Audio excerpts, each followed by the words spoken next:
When you walk into my living room, you'll notice something jarring. We don't have a TV. Opposite of the couch, there's a blank wall and an open space. We've got a projector, but that only comes out after dark. The entertainment system isn't the focal point of the room, and that's the whole point. This would be a pretty short video if I said all you have to do to quit streaming services or live a better life is just get away from any possibility to be distracted in the first place. I mean, at least that's what pretty much every single YouTube video on this topic seems to be covering, but that's not what we're going to be talking about today. I'm not here to convince you to quit your streaming services or put down your phone, and I'm definitely not here to list out a bunch of alternatives for you to try. Instead, this is a glimpse into my own life on how I realized I was losing a lot of my time to just mindless consumption, and some of the steps I took to get myself out of that. My name is Chris, and you're watching Nomad Over Normal, a channel where we dive deep into the departure of a conventional lifestyle and look for ways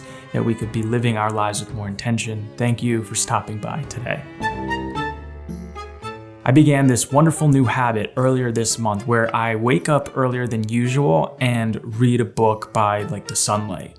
And I get it. Waking up early and reading or doing something relaxing isn't something that is profound in any way. That's not what I'm trying to articulate here, but something that I discovered from doing that, which helped me with the momentum of the rest of the day. And I wanted to share that part here. We can either do activities that sedate us, or we can do activities that give us small wins, that give us the momentum to kickstart and have a good day. I could easily just wake up, grab my phone, and start scrolling on social media for 30 minutes.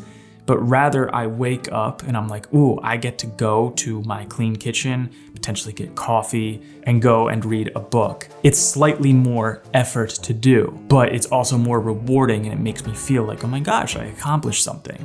Our lives in general are really hard, and a lot of those really hard things that we face in our lives are things that we can't control. And we feel that in order to recover from these really hard things, we have to do sedative activities to replenish. We go for the most convenient option, binge watching a show on a streaming service, or ordering takeout, or just scrolling on social media. We do these things to unwind, but we don't realize that it puts us into this artificial zombie state. And the more often we slip into these zombie-like states, the more difficult it is for us to just go and do the hard things in our life. It makes the hard things harder, because instead of having momentums of those small wins, we start from less than zero, where we're just vegetated. While most of the hard things in our lives we can't control, during our downtime, if we choose to do hard things, it's the fact that we're deciding to do something challenging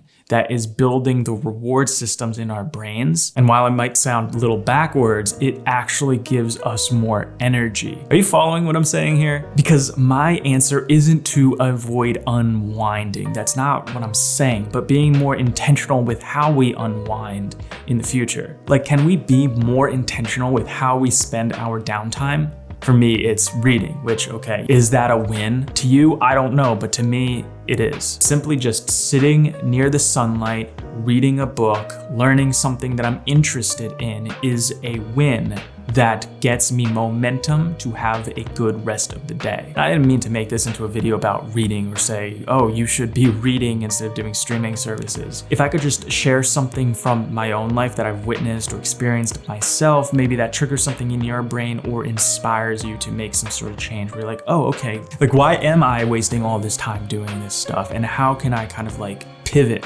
not to be more productive, but to just reclaim your time and your energy?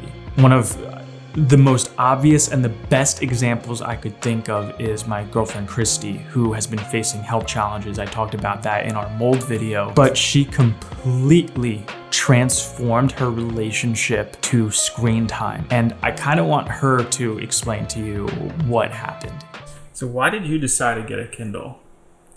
So I've been dealing with a lot of health challenges. I don't really go out much, and I spend a lot of my time in bed. With that has come a lot of time on social media. I got to a point where I realized it was really affecting my mental health, and I said to myself, maybe I should at least read something educational if I'm just like scrolling like around all the time. It was really hard to start reading, and I started with like really simple books. I noticed like as I kept reading, it got easier and easier, and been forcing myself to build up by reading was like I see it now starting to translate into my life. Like I feel like I can concentrate more on things for longer. I feel like I can hold conversations longer. Feeling the fulfillment that like comes out of reading a book and like a good story is like feels so much more rewarding, and I know what that feels like. So now I like prefer to like do this. We'll be hanging out and I'll go to the other room or the kitchen or something like that for just a few seconds, and I'll be back and she'll be reading her Kindle as if she was like on her phone on social media, but she's reading a page of a book. And that got me thinking, what in my own life can I do to have a transformation like that? Most nights during the week, I play video games with my friends. And while in the past I viewed it as a social thing where I'm like connected to friends, have a break from the world, slowly over time I've come to realize like, wait a second, we just haven't had fun playing it in quite some time. And so every time I like log off, I'm like, I'm not enriched at all. And that's like a slot machine. That's like gambling. That's not good. It's like scrolling on social media. You get off and you're like, God, I just wasted time. Like, what was that? And so admittedly, like this is something like a current event in my life. I don't have a solution for it yet, but it's gotten me thinking, okay, if I take like an hour or 2 hours a night during the week, and instead of playing video games with my friends, one of which lives local to me, like right down the street, what if him and I just went to the gym? I used to be an avid gym goer, but I haven't been in a while. If we went 5 nights a week instead of playing video games, it would change our lives in 30 days. It would just fundamentally change everything about my life in 30 days. Like you just make that switch. And sure, like video games with the gym, like, oh, you could play video games, you could unwind. It doesn't unwind me. Switching from not going to the gym to going to the gym 5 nights a week is impossible. There's a list of a million obstacles, and any one of those can just be enough for me to be like, it sounds nice, but I'm never gonna do it. So what can I do? What small step can I take in order to make that transformation? And what that probably is like, okay, what if we went to the gym just 1 night per week, 1 day per week?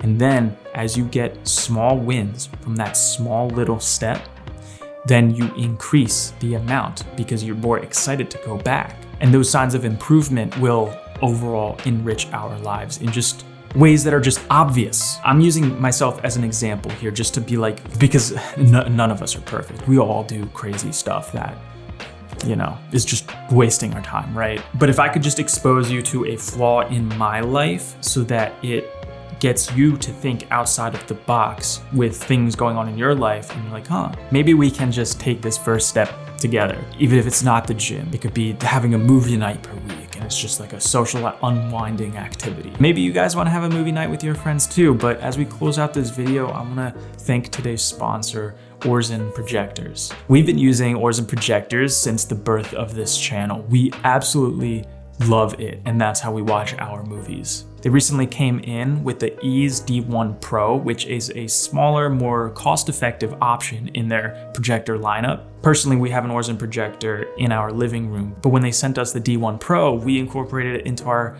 bedroom, and we even used it when we hosted a Halloween party. We projected like spooky images on the wall, and that was fantastic decoration that just created a vibe. Like I said at the start of this video, we don't want our entertainment system to be the focal point of our home, and having a projector allows us to just have it tucked away in the corner until it's time to bring it out. It's a small, discrete footprint and could replace any smart TV. The D1 Pro itself uses Dolby Audio and is a native 1080p projector. They're running a Black Friday sale that bundles the projector with a projector stand. Because it's Christmas time, I'll leave an easy to buy Amazon link down below. Thank you, Orzen, for sponsoring this video, and thank you guys for watching.